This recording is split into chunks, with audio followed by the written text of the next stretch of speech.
Hello ladies and gentlemen, recap time. This time round we are looking at the semi-finals of the Champions Chess Tour. Jan Krzysztof Duda against Liren and MAgnus Carlsen against Ding Liren was on the menu. I chose a game from the latter encounter. A particularly dicey situation occurred where in the last game of the two, Ding Liren had to play for a win with the white pieces in order to keep his hopes alive. Let's see how he went against the reigning world champion MAgnus Carlsen. Carlsen, knowing that he would be perfectly fine with a draw, went with a traditional and very solid opening. The Queen's Gambit declined. However, there was a little trickery here that caught my eye, and that was that he opted for a very strange move order, playing the so-called Triangle Slav. Now, the Triangle Slav allows a fair few deviations for white compared to knight f6.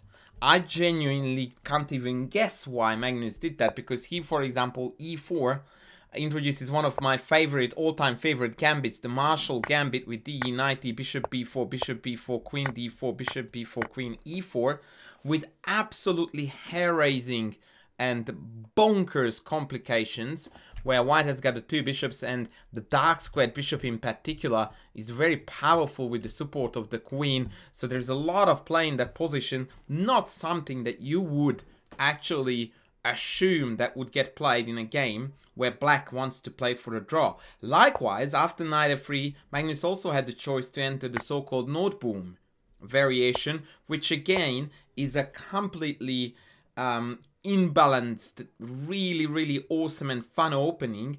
Definitely not one you would want to even think about when you are happy with a draw.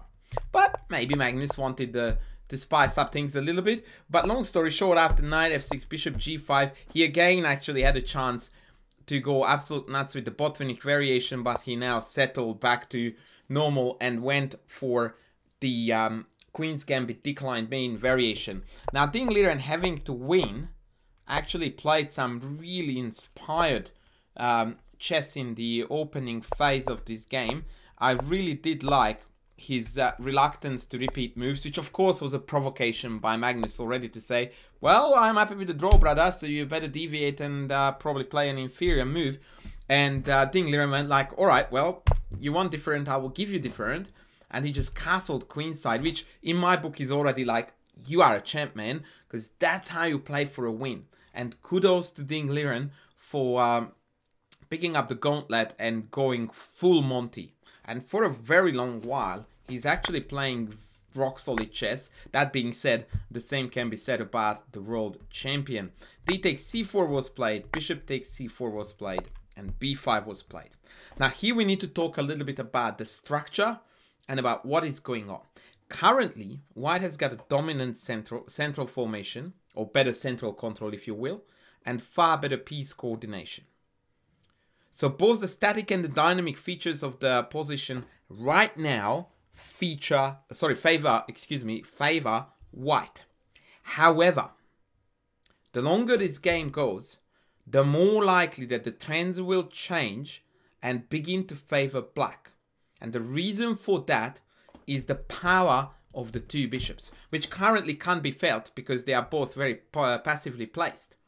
But if we give black another 4 moves back to back and allow them to execute the stock standard Meran / Queen's Gambit decline plans with bishop b7, a6 and c5, those two bishops will come alive. And usually what that means is that not only does black equalize, but in fact will take the lead. So white has to strike as soon as possible. Bishop b7, king b1, and g4. Now the threat is g5. By the way, even the engine is extremely confused with this position. It's a really complex and very deep type of position where a lot of long-term plans and long-term potentials need to be seen in order to evaluate correctly. So for example, when queen b6 landed on the board, the engine initially gave a +1 to white. And then 10 seconds later, it's only half of that 0.5.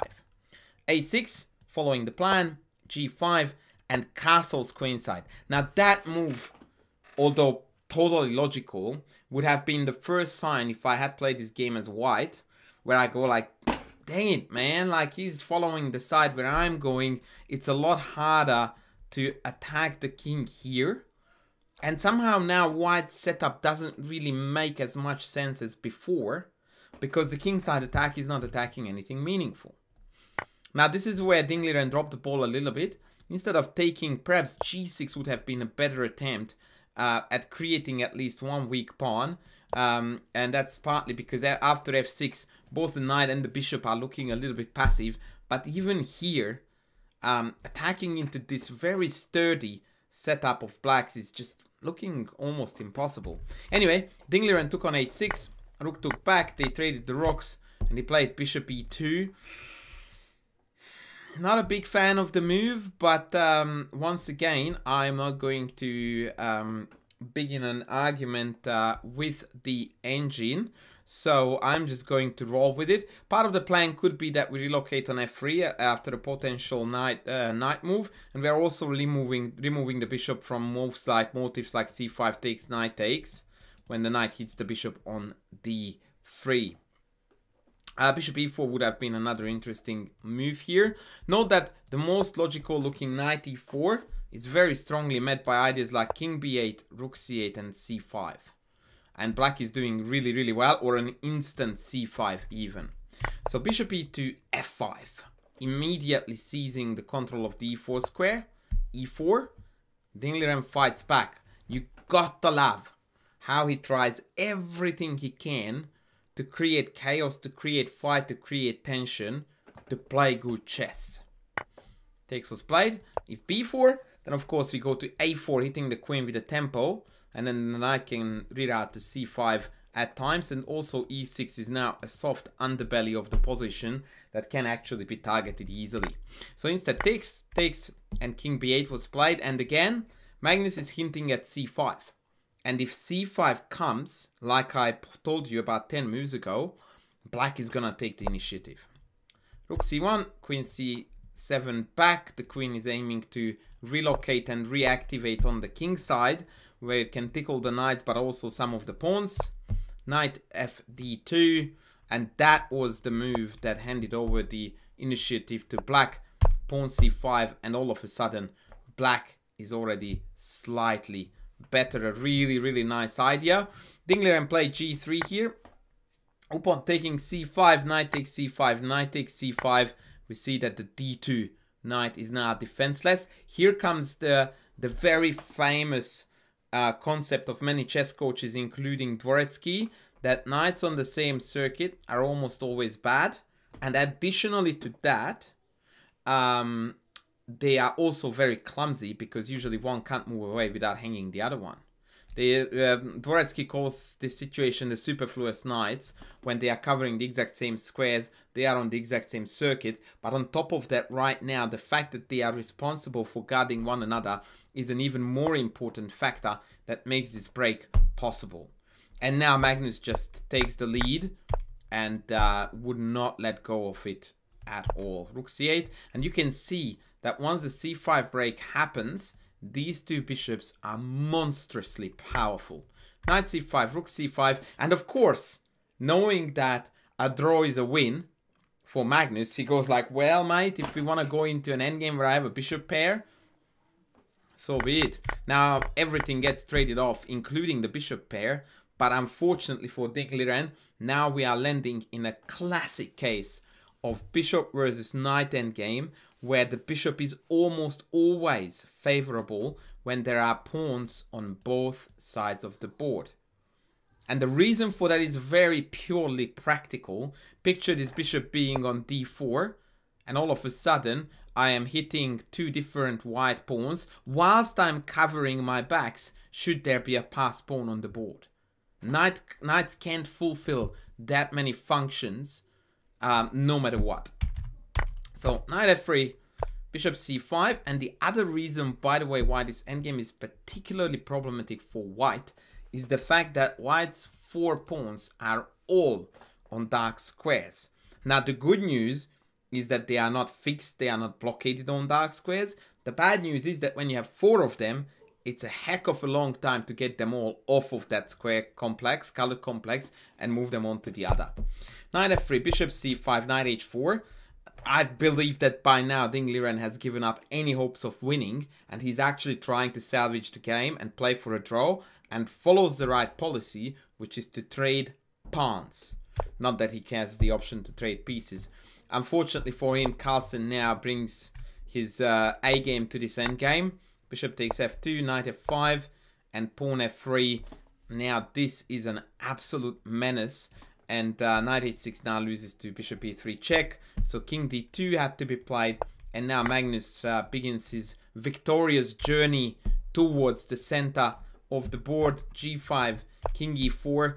And under the pressure of time and probably the situation getting very grim and dire as well, Ding Liren, he collapsed by playing g6, allowing Magnus a check that picks off the knight and stops the pawn. And that was the end of a very fascinating game and a very fascinating match as well, as it meant that Magnus qualified for the finals.